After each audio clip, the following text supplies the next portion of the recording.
राहुल जी को जिस तरह से धरने पे ले रही है सरकार, उसको किस तरह से आप देखते हैं, क्या कहना चाहेंगे सर? जिसको उनको बोला गया कि आप एफिडेविट दो और इलेक्शन कमीशन की तरफ से देखिए, बाकी वो तो पहले दिन ही जो जवाब था, सबसे पहले हुड्डा साहब ने बात कही थी और बिल्कुल सही कही थी कि एफिडेविट तो दे, तो इलेक्शन कमीशन एफिडेविट दे।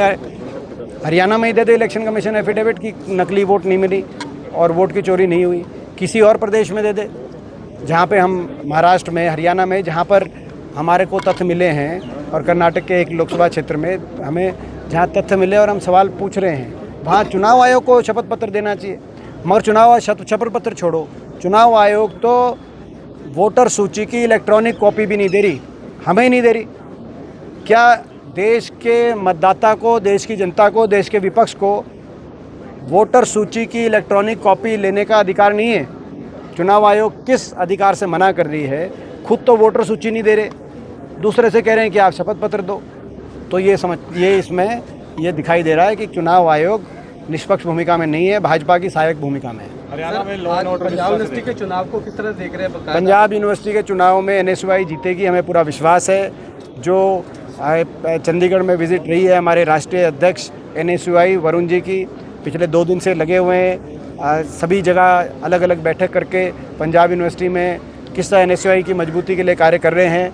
आज हमारी जो हरियाणा के एनएसयूआई के हमारे साथियों के साथ बैठक हुई, हमारे प्रदेश अध्यक्ष अविनाश यादव जी ने बड़ी मेहनत करी, और हमारे जो पंजाब यूनिवर्सिटी के पिछली बार जो अध्यक्ष बने अनुराग दलाल, वो आज एनएसयूआई में शामिल हो गए औपचारिक रूप से।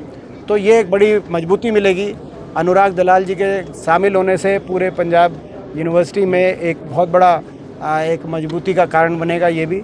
तो मैं समझता हूँ कि सारी एनएसयूआई मिलकर लगी हुई है और एनएसयूआई जीतेगी पंजाब यूनिवर्सिटी में, क्योंकि स्टूडेंट त्रस्त हैं।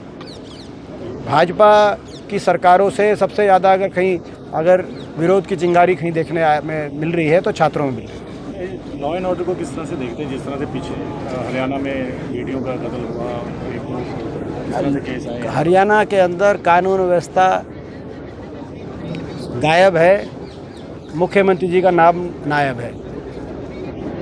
तो नहीं, ये आप हंस रहे हैं, लेकिन यही है, कानून व्यवस्था गायब है, मुख्यमंत्री जी का नाम नायब है। ये स्थिति होगी हरियाणा में। आज आप देखें, केंद्र सरकार के आंकड़े बता रहे हैं कि कानून व्यवस्था में हरियाणा की स्थिति सबसे गंभीर है,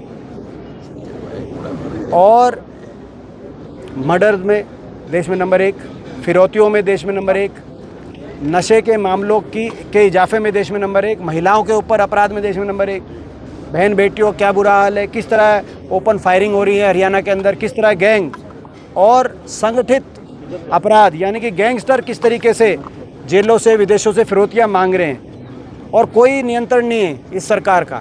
और मुख्यमंत्री जी हर बात को हंस के टाल रहे हैं, क्योंकि प्रदेश के अफसर मुख्यमंत्री जी को मुख्यमंत्री नहीं मान रहे, क्योंकि प्रदेश के अफसरों को पता है कि डोर कहीं और है। जिनके पास डोर है उनके पास पावर है, लेकिन रिस्पॉन्सिबिलिटी नहीं है, यानी कि जिम्मेदारी नहीं है। ये स्थिति हो गई है हरियाणा प्रदेश में, और आज हरियाणा प्रदेश की कानून व्यवस्था इसीलिए चौपट हुई है। हमारे विधायकों ने, विधायक दल ने बड़े मजबूती से मुद्दे को उठाया विधानसभा में, और हमने भी लोकसभा में इस पर नोटिस दिया था, हम सभी सांसदों ने मिलके, लेकिन इस मुद्दे को हम उठाते रहेंगे। विधानसभा में जिस तरह से ऑपोजिशन के साथ रवैया है, आप किस तरह से देखते हैं? सवाल नहीं ले रहे हो, आज 6 घंटे चलने के बाद फिर उसके बाद शाम को। देखिए, हरियाणा में मैंने पहले कहा था, ये सरकार विपक्ष को हल्के में ना ले। ये टक्कर का विपक्ष है, वोट चोरी करके, यंत्र मंत्र तंत्र का प्रयोग करके मात्र आधा % वोट, 22,000 वोट से ये सरकार के अंतर से सरकार बनी है। हरियाणा में लोकसभा में बराबर के सांसद हमारे हैं, लोकसभा चुनाव में हमारा मत प्रतिशत ज़्यादा था, और विधानसभा में लगभग भाजपा के बराबर मत प्रतिशत हमारा है। यानी कि विपक्ष टक्कर का है, और विपक्ष की अगर अनदेखी की जाएगी तो वो स्वीकार्य नहीं है। और इसीलिए जब आपने देखा, जब सरकार ने कोशिश करी हमारी जो कॉल अटेंशन मोशन था उसको डिनाई करने की, तो गतिरोध बना और विधानसभा नहीं चल पाई। तो ये जब कानून व्यवस्था हरियाणा में ठप है और सरकार नहीं सुनेगी, तो विधानसभा भी ठप हो जाएगी। ये विपक्ष ने एक संदेश दिया है। आम आदमी पार्टी कहती है, और इसमें मैं सारे कांग्रेस विधायक दल को मैं बधाई देता हूँ। आम आदमी पार्टी कहती है कि आप भी टीम हो बीजेपी के, क्योंकि आप उनको प्रदर्शन नहीं करते, नहीं डालते, तो क्या कहेंगे सर? अनुराग डांडा ने बोला ये। ये इनका जो जिन नाम ले रहे हो आप उनका पता करो सारा, उसके बाद फिर मेरे से पूछना वो कहाँ से लड़े थे, क्या उनका परिणाम था, पता करो सारा।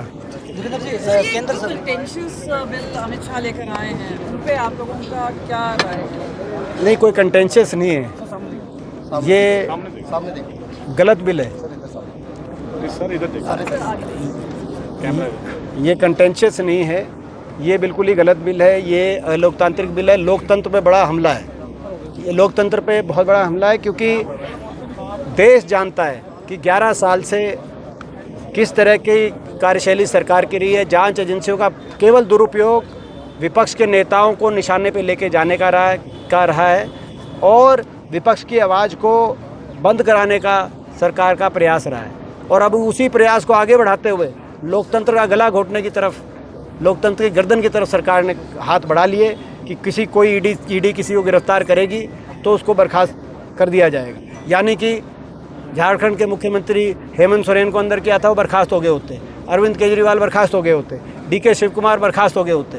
तो यानी कि विपक्ष को देखना नहीं चाहती है सरकार, और इसीलिए ये अस्वीकार्य है। इस बिल को का पूरी तरह से विरोध करेंगे, इसको हम पारित नहीं होने देंगे। सर SIR के बारे में अगर बताएंगे कि क्या आपको लगता है कि क्या वोट चोरी की बात लगातार राहुल गांधी भी करते आ रहे हैं, अब बिहार में चुनाव होने वाले हैं, कितना आप देख रहे हैं कि उसका एक असर है ये SIR के?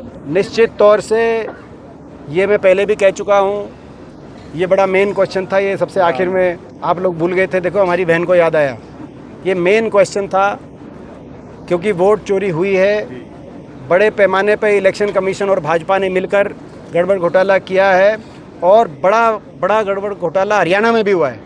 बहुत जल्दी वो जो तथ्य हैं, वो तथ्य हम आपके सामने लेके आ रहे हैं, वो तथ्य हम आपके सामने रखेंगे। हरियाणा के अंदर भी बहुत बड़ी स्तर पर इस तरह की जो है वोट के मामले में यंत्र मंत्र तंत्र के प्रयोग से, वोट चोरी के माध्यम से, ये वोट चोरी नहीं सत्ता चोरी हुई है। हरियाणा के लोगों की जन भावना को धोखा देते हुए सरकारें बनाने का काम इन्होंने किया है। राहुल गांधी की यात्रा के ऊपर सवाल उठा दिए। यार तो